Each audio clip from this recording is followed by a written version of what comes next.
அடுத்த ஆண்டு 2026 தமிழ்நாடு சட்டமன்ற தேர்தலுக்கு முன்னோட்டமாக 2021 சட்டமன்ற தேர்தலில் தேர்ந்தெடுக்கப்பட்ட சட்டமன்ற உறுப்பினர்கள் குறித்து தொடர்ந்து பார்த்து வருகிறோம். திருவள்ளூர் மாவட்டம் திருத்தணி தொகுதி மொத்த வாக்காளர்கள் 2,90,624.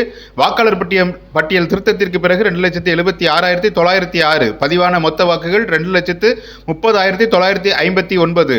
எஸ். சந்திரன் திமுக 1,20,314. மொத்தம் 52.1% வாக்குகள்.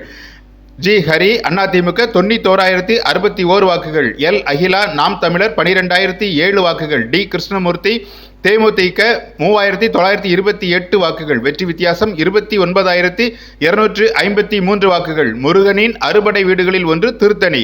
இத்தொகுதியில் 6 முறை அதிமுகவும் 3 முறை திமுகவும் 2 முறை காங்கிரசும் 1 முறை சுயேட்சையும் 1 முறை பாட்டாளி மக்கள் கட்சியும் 1 முறை தேமுதிகவும் வெற்றி பெற்றிருந்தன. தற்போது திமுக வெற்றி பெற்றுள்ளது. இதுபோன்ற அரசியல் தகவல்களுக்கு தமிழ் பூமருடன் இணைந்திருங்கள்.